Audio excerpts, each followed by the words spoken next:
الذي أرسله بالحق بشيرا ونذيرا وداعيا إلى الله بإذنه وسراجا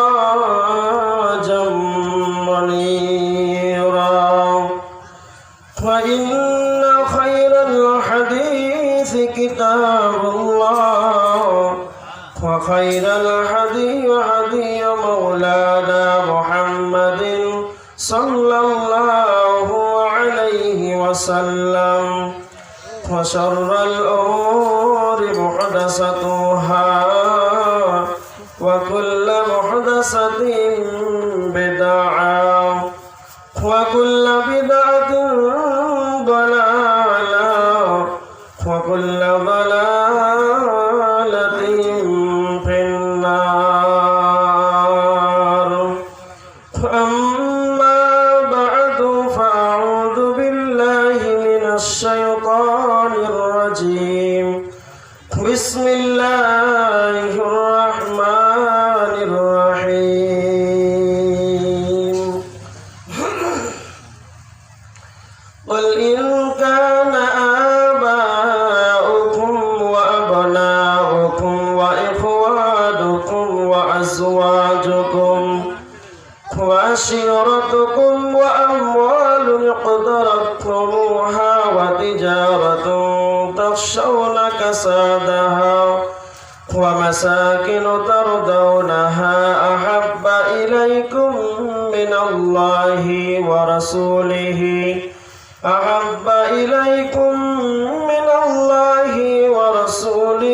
وجهاد في سبيله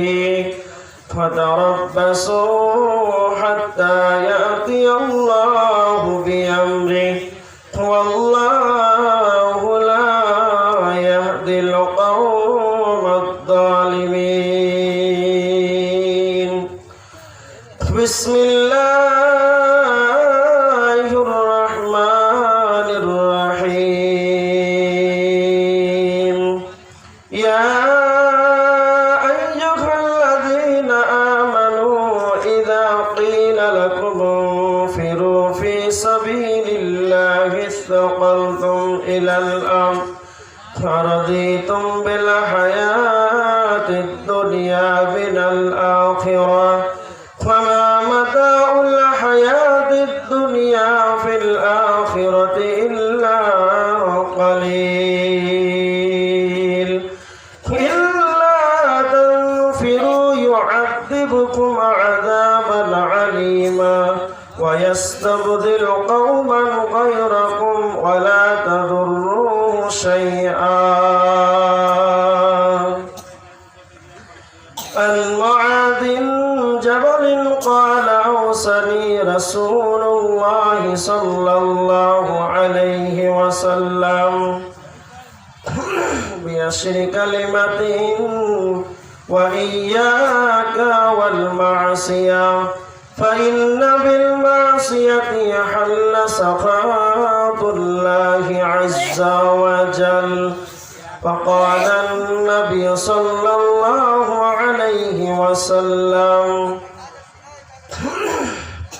جاهدوا المشركين بأموالكم وأنفسكم وألسنتكم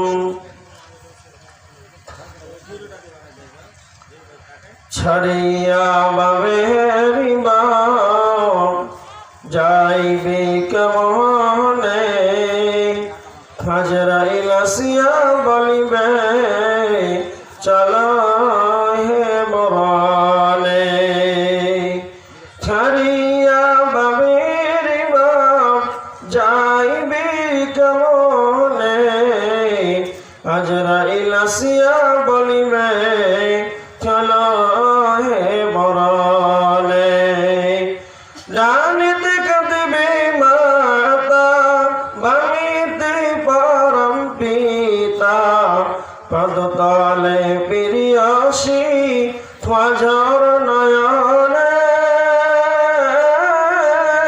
ছাড়িয়া বাবেরিবা যাইবে কেমনে আজরাইল আসিয়া বলিবে চলো হে মরণে আত্মীয় স্বজন সবে শিবিল সর্জেন্ট রবে আত্মীয় স্বজন সবে শিবিল সর্জেন্ট রবে তবু না পারিবে কেহ বাঁচাতে মরণে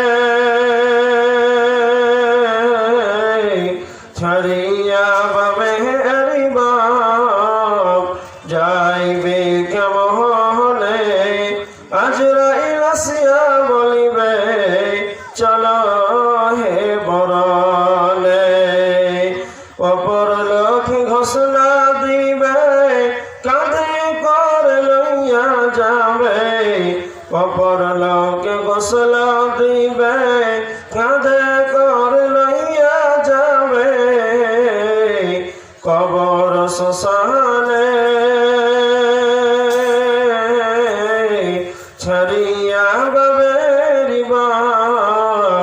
যাইবে কেমনে আজরাইল আসিয়া বলিবে চলো হে মরণে। সম্মানীয় শ্রদ্ধেয় সুযোগ্য আজকের সভার সভাপতি, স্টেজে উপস্থিত অন্যান্য ওলামা ইকরাম, সামনে উপস্থিত দিনদার ইমানদার পরেশগার মুসল্লিন ইকরাম, পর্দার আড়ালে অবলা সরলা শূন্যওয়ালী মা ও বোনেরা, সংক্ষিপ্ত প্রশংসা সেই মহান আল্লাহ। তিনি প্রশংসার দাবি রাখেন, তিনি একচ্ছত্রের মালিক, তিনি আল্লাহ। তার প্রশংসা করে কেউ শেষ করতে পারেনি, আমরাও পারবো না।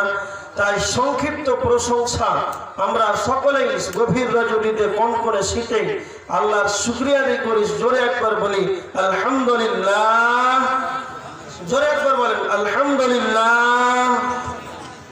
তারপরে পরে আমাদের ধর্মের গুরু, কর্মের নেতা, নিষ্পাপ নিষ্পালক মহাপুরুষ, মহানির্ভেজাল বৈজ্ঞানিক, 570 খ্রিস্টাব্দে মামিনা গর্ভে মক্কা নগরে মামিনা লাল, নবী মক্কি, নবী মাদানী, নবী মুহাম্মদ রাসূলুল্লাহ সাল্লাল্লাহু আলাইহি ওয়াসাল্লামের প্রতি সদাকোটি শান্তির ধারা বিবর্ষিত হোক। আল্লাহুম্মা সাল্লি আলাইহি, আল্লাহুম্মা বারিক আলাইহি। আপনাদের আজকে মাদ্রাসা কেন্দ্রিক আয়োজিত সভায় আজকে আপনাদের সম্মুখে আলোচনা করব। সূরা তাওবা থেকে কয়েকটি আয়াত তেলাওয়াত করেছি, সেই আয়াতকে সামনে রেখে বর্তমান আমাদের পরিস্থিতিকে কেন্দ্র করে যে আমাদের পরিস্থিতি, বর্তমান মুসলিমদের পরিস্থিতি কেমন, এই সিচুয়েশনকে সামনে রেখে আজকে আমার আলোচনা হবে। সারা বিশ্বে কতটি দেশ আছে জানেন? কারো জানা আছে? জানা নাই? মতভেদ আছে। কেউ বলছে 200, কেউ বলেছেন 258। যতটি হোক, একটা কথা মনে রাখেন, বিশ্বে যতটি দেশ হোক, বেশিটাই ধরেন 260টা দেশ ধরেন, 260টা দেশ আছে। আর মুসলিম রাষ্ট্র কয়টা আছে জানা আছে আপনাদের? কারো জানা নাই? 57টা মুসলিম রাষ্ট্র আছে। বলেন আলহামদুলিল্লাহ, জোরে বলেন না 57টা। আচ্ছা, হিন্দু রাষ্ট্র কয়টা আছে এটা আপনাদের জানা আছে? কোন জায়গায় শুনেছেন যে এটা হিন্দু রাষ্ট্র বলে ঘোষণা? নাই। একটু করে খবর আছে যে নেপালটা নাকি হিন্দু রাষ্ট্র, একটু গন্ধ পাওয়া যায় হালকা, কিন্তু 57টা মুসলিম রাষ্ট্র আছে, এটা একবার সহি। এতে কোনো দ্বিধাদ্বন্দ্ব, কোনো জাল, কোনো নাই, সন্দেহ নাই। এবার দেখেন, আলোচনা হলো মুসলিম পৃথিবীতে রাষ্ট্র আছে 57টা। পৃথিবীতে যত রকম জাতি আছে, সব চাইতে বেশি জাতি হচ্ছে মুসলিম। জানা আছে? আপনি ভারতবর্ষে হিন্দু, মুসলিম, ইহুদি, খ্রিস্টান, নাসারা, বৌদ্ধ, সাঁওতাল, যে যত রকম জাতি আছে, সমস্ত জাতি ভারতবর্ষে বাস করে। কারণ এটা এমন একটা রাষ্ট্র, সবাই বাস করতে পারে ভারতবর্ষে। এই ভারতবর্ষে সকলেই বাস করার সবাই অধিকার রাখে। কিন্তু যতগুলো জাতি বাস করে সব চাইতে বেশি আছে কে বলেন তো? মুসলিম। সংখ্যাতে মুসলিম আছে। আচ্ছা, কেউ প্রমাণ কোন পেপারে দিচ্ছে, কোন লিখিত তারা গবেষণা করে বলছে, সংখ্যা দিচ্ছে যে কতটি আছে? কে বলছে 40-45 কোটি। কিন্তু মনে রাখবেন, এটা গোপনীয় ভাবে, এর চাইতে আরো বেশি আছে। ওরা কিন্তু সঠিকটা দেবে না, ওরা সঠিকটা দেবে না, কম সংখ্যাটা আপনাদেরকে দিবে। এবার দেখেন, মুসলিম জাতিতে বেশি আছে, কিন্তু আপনাকে একটা কথা বলবো যে সব চাইতে যত রকম পৃথিবীতে আছে সব চাইতে নির্যাতিত কারা? কারা? হ্যাঁ, মুসলিম। এরা সব চাইতে বেশি, আর এরা সব চাইতে নির্যাতিত, সব চাইতে এরা অপমানিত। এখন বর্তমান ভারতবর্ষের সিচুয়েশন যে মুসলিম আমরা যদি বলি কোনো জায়গাতে মনে আমাদের ভয় লাগে, লাগে না? লাগে না? তার মানে আমরা হলাম মুসলিম মানে সিংহের জাত। কিন্তু আজকে আমাদের ভিতরটা ভীতু হয়ে আছে যে মুসলিম বললেই, দাড়ি ছেড়ে গেলেই, বড় জুব্বা পরে গেলেই মনে হয় অপমানিত হতে হবে। এটা হয় না? হয় না? হয়।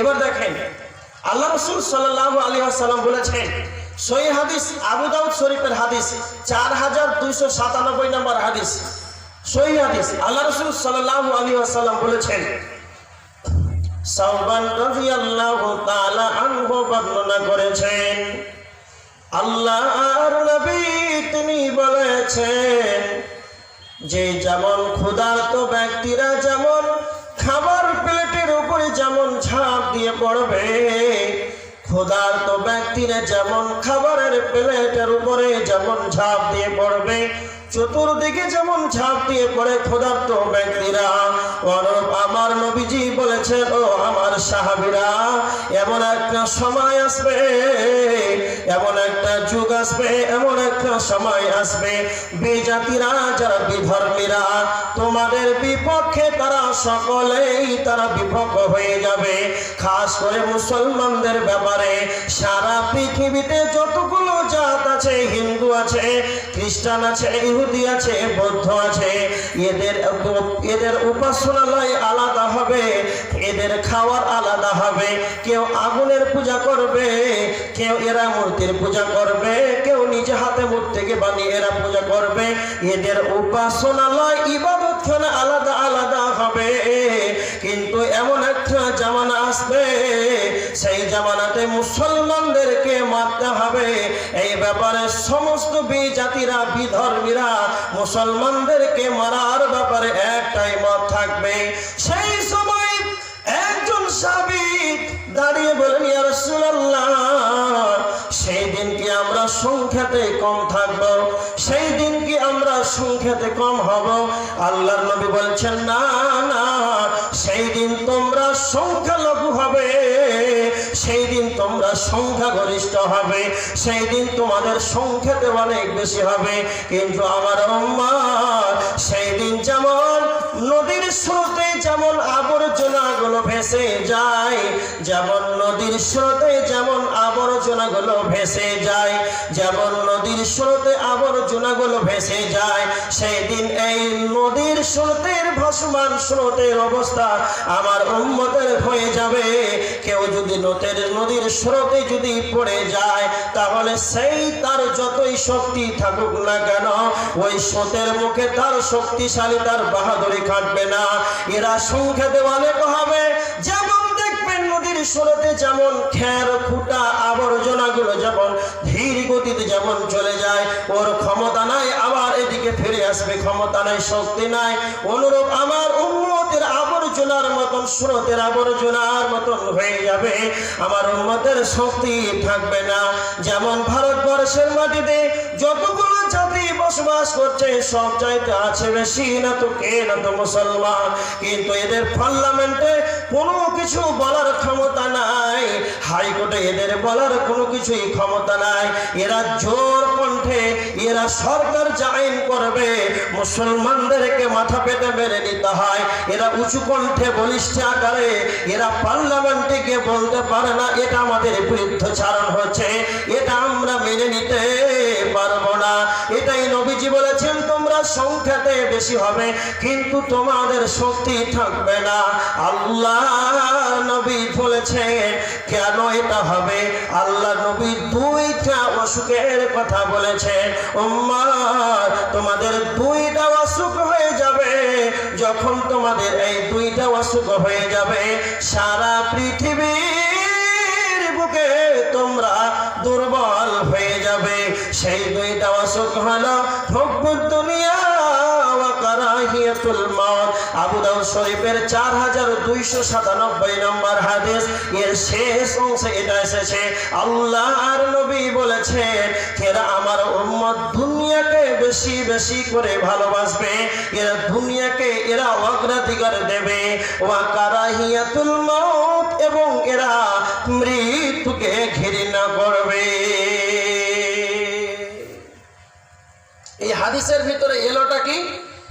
যে আমার উম্মত মৃত্যুকে ঘৃণা করবে আর দুনিয়াকে এরা বেশি ভালোবাসবে, দুনিয়াকে তাকে প্রাধান্য দিবে। এই কারণে এদের এই অবস্থা হবে, এদের কোনো শক্তি থাকবে না। দুইটা অসুখ, যেমন একটা মানুষকে যদি প্যারালাইজ হয়ে যায়, প্যারালাইসের রোগী চিনেন? হ্যাঁ, প্যারালাইসের রোগী একটা মানুষকে যদি প্যারালাইজ হয় আর হার্ট হয়, দুটাই পুরো মারাত্মক বড় অসুখ। যদি কাউকে হয় তাহলে এরকম চেয়ারে বসে থাকবে লাঠি নিয়ে, তার কোনো শক্তি আছে? হ্যাঁ, একটা বাচ্চা ছেলে যদি জানে যে প্যারালাইজ আছে, তবে দেখে ভয় করবে? করবে? জীবনে করবে না। বড় লাঠি নিয়ে, বড় পিস্তল গুলি নিয়ে যদি থাকে, তবুও যদি আপনি খবর পান যে প্যারালাইজ আছে, আপনার সাহস বাড়বে কি পারবে না?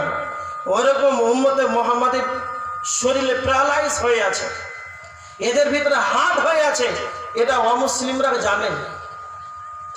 এই জন্য এদের কলিজা ছেড়ে দিচ্ছে। এই জন্যই আর একটা কথা মনে রাখেন, দুনিয়াকে অগ্রাধিকার দেওয়া, এরা কতটাই দুনিয়াকে অগ্রাধিকার দিয়েছে যে এই অসুখটা এদের বেড়েছে। হ্যাঁ, আল্লাহ সুবহানাহু ওয়া তাআলা কোরআনের ভিতরে বলছেন হুব্বুদ দুনিয়া। আগে এটা বলছি, সূরা তাওবা আয়াত নাম্বার 24, আল্লাহ বলেছেন হে নবী তুমি বলে দাও, কুল ইন কানা আবাউকুম, হে নবী তুমি বলে দাও, ওয়া আমনাউকুম ওয়া ইখওয়ানুকুম ওয়া আজওয়াজুকুম ওয়া আশিরাতুকুম ওয়া আমওয়ালুকুম ওয়া আমওয়ালুন ইqtarabtumuha ওয়া তিজারাতুন তাশাউনা কাসাদাহা। আমার আল্লাহ বলেছে যখনই তোমাদের আটটি মহব্বত বেড়ে যাবে, আটটির উপরে ভালোবাসা বেড়ে যাবে, আর তিনটির মহব্বত যখন কমে যাবে, তখনই তোমাদের পিঠের চামড়া তুলে নেবে। কেননা যখন আটটি ভালোবাসা বেড়ে যাবে, তখন তোমাদের দুনিয়াদারি বেড়ে যাবে। এক নম্বর হলো কুল ইন কানা আবাউকুম, আব্বার মহব্বত, ওয়া আবনাউকুম সন্তানের মহব্বত, ওয়া আজওয়াজুকুম ওয়া ইখওয়ানুকুম ভাইয়ের মহব্বত, ওয়া আজওয়াজুকুম স্ত্রীর মহব্বত, ওয়া আশিরাতুকুম বংশগোত্রের মহব্বত, ওয়া আমওয়ালুন ইqtarabtumuha অর্জিত ধন সম্পদের মহব্বত, আর ব্যবসায় লোকসান হয়ে যাওয়ার মহব্বত, আর যে ব্যবস্থাপনা বাড়ি যেটা বাস করেছেন সেই বাড়িটার মহব্বত। এই আটটা মহব্বত যখন বেড়ে যাবে, ভালো করে শোনেন, এক নম্বর হলো আব্বার মহব্বত, দুই নম্বর সন্তানের মহব্বত, তিন নম্বর স্ত্রীর মহব্বত, চার নম্বর ভাইয়ের মহব্বত, পাঁচ নম্বর হলো বংশগোত্রের মহব্বত, নাম্বার 6 সেই টাকা ধন সম্পদের মহব্বত, নাম্বার 7 ব্যবসায় লোকসান হয়ে যাওয়ার মহব্বত, অবশেষে যে বাড়িটায় বসবাস করছেন সেই বাড়ির মহব্বত বেড়ে যাবে। যখনই তোমাদের দুনিয়ার অগ্রাধিকার বেড়ে যাবে, তখন তোমাদের এই আটটা মহব্বত বেড়ে যাবে। আর এই আটটা একটা পাল্লাতে রেখে নে, একটা তারাজু নিয়ে আসেন, একটা পাল্লা নিয়ে আসেন, আর এই আটটা মহব্বতকে ডান পাল্লায় চাপিয়ে দেন। আর এই ডান সাইডে ডান পাল্লাতে আটটা মহব্বতকে রাখা হলো, আর তিনটা মহব্বতকে বাম পাল্লায় চাপিয়ে দেন। এবার আমার আল্লাহ বলছেন এই আটটা মহব্বতের তুলনায়, এই আটটা ভালোবাসার তুলনায় তিনটা মহব্বত যখন তোমাদের বেশি হয়ে যাবে, সেই তিনটা মহব্বত কমে যাবে আহাব্বা ইলাইকুম মিনাল্লাহি ওয়া রাসূলিহি ওয়া জিহাদিন ফি সাবিলিহি আল্লাহ বলেছেন আল্লাহর মহব্বত কমে যাবে ওয়া রাসূলিহি রাসূলের মহব্বত কমে যাবে ওয়া জিহাদিন ফি সাবিলিহি আল্লাহর রাস্তায় জিহাদ করতে হবে এই মহব্বতটা যখন কমে যাবে আল্লাহ এবার বলছেন যখন আমার মহব্বত কমে যাবে রাসূলের যখন মহব্বত কমে যাবে আল্লাহর কোরআনের অপমাননা হচ্ছে আর এদের ব্যাপারে এরা যেন জিহাদে বের হচ্ছে না মুসলমান এরা কতটা ঈমানদার এরা রাসূলকে কত ভালোবাসে রাসূলের মহব্বত যখন কমে যাবে তার মানে রাসূলের সুন্নাত দাড়িটাকে এরা নিজেই তার শিলন গিয়ে এরা নিজে নাপিতের ঘরে নবীজির সুন্নাতটাকে কেটে পায়ের নিচে ফেলে দেয় এরা রাসূলকে কত ভালোবাসে আমার আল্লাহ এটাই বলেছেন রাসূলের ভালোবাসা কমে যাবে এবার দেখেন আল্লাহ বলতে চাইছেন জিহাদের যখন তোমাদের ভালোবাসা কমে যাবে বাংলাদেশের আসাদ নূর নবীজির ব্যাপারে কটু মন্তব্য করলো নবীজির ব্যাপারে খারাপ মন্তব্য করলো ভারতবর্ষের মাটিতে উত্তর প্রদেশে একজন মহিলা সেই বিহায়া মহিলা তার নাম হলো নূপুর শর্মা নবীজির ব্যাপারে পরিচিকার মন্তব্য করলো হযরত আয়েশা রাদিয়াল্লাহু তাআলা আনহা এর ব্যাপারে ফ্রান্সের মাটিতে কিছুদিন আগে ফ্রান্সের মাটিতে নবীজিকে নিয়ে ব্যঙ্গ করা হলো তবে আমাদের ভারতবর্ষের মুসলমান বাংলাদেশের মুসলমান এদের রক্তটা যেন ব্যাঙের মতন ঠান্ডা হয়ে আছে মুসলমান তোমাদের আখিরি জামানার নবী শেষ নবী বিশ্ব নবী নবীজিকে নিয়ে অপমান করা হলো আর তোমরা কেমন করে সেই রক্তের ব্যাঙের মতন রক্তটাকে তাজা রক্ত নিয়ে ব্যাঙের রক্তের মতন ঠান্ডা হয়ে বসে থাকো এটাই আমার আল্লাহ বলেছে যখন আমার বান্দাদের জিহাদের আশঙ্কা কমে যাবে জিহাদের মনোবল কমে যাবে আল্লাহর নবী বলেছেন সহিহ হাদিস আল্লাহর নবী বলেছেন আবু হুরায়রা বর্ণনা করেছেন আল্লাহর নবী মুহাম্মদ সাল্লাল্লাহু আলাইহি ওয়াসাল্লাম বলেছেন যার ভিতরে জিহাদের তামান্না থাকবে না এমন একজন মানুষ সে মনে মনে এটাও বলবে না যে আমি জিহাদ করব এই মনোবল যদি তার না থাকে আমার যদি জিহাদের তামান্না না থাকে আল্লাহর নবী স্বয়ং তাকে মুনাফিকের খাতাতে আখ্যায়িত করেছে সে কোনোদিন মুমিন হতে পারে না সে অবশ্যই মুনাফিক তার মানে আমার আপনার ভিতরে যদি জিহাদের তামান্না না থাকে তাহলে আমি আপনি ঈমানদার দাবি করতে পারি না তার মানে এরা হলো মুনাফিক আমার নবী এটাই বলেছেন আল্লাহ বলেছেন যে তোমাদের তিনটি মহব্বত যখন কমে যাবে আল্লাহ বলছেন ফাতারাব্বাসু তোমরা অপেক্ষা করো তোমাদের পিঠের চামড়া তোলা হবে আল্লাহ সুবহানাহু ওয়া তাআলা কোরআনে সূরা তাওবার 38 নম্বর আয়াত সূরা তাওবার 38 নম্বর আয়াতের ভিতরে আল্লাহ বলেছেন ইয়া আইয়ুহাল্লাযীনা আমানু ইযা কিলা লাকুম ইনফিরু ফি সাবিলিল্লাহি ইসতাকালতুম ইলাল্লাহ হে ঈমানদারগণ যখন আল্লাহর পথে বের হওয়ার কথা বলা হয় তখন ইসতাকালতুম ইলাল্লাহ যে তখন তোমরা কেন জমিনটাকে তোমরা আঁকড়ে ধরো হে ঈমানদারগণ হে মুমিন সকল যখন আল্লাহর পথে যখন বের হওয়ার কথা বলা হয় তখন কেন তোমরা ইসতাকালতুম ইলাল্লাহ তখন তোমরা জমিনটাকে আঁকড়ে ধরো তোমাদের কি হয়েছে আরাদিতুম বিল হায়াতিদ দুনিয়া মিনাল আখিরাহ তোমরা কি আখিরাতের পরিবর্তে দুনিয়া পেয়ে কি তোমরা রাজি হয়ে গিয়েছো এই দুনিয়া পেয়ে কি তোমরা প্রতিষ্ঠিত হয়েছো ফাবা মাতাউল হায়াতিদ দুনিয়া ফিল আখিরাতি ইল্লা কালিল পরকালের তুলনায় আখিরাতের তুলনায় এই দুনিয়াটা হলো অতি অল্প সংকীর্ণ এই দুনিয়াটা হলো সামান্য কিঞ্চিত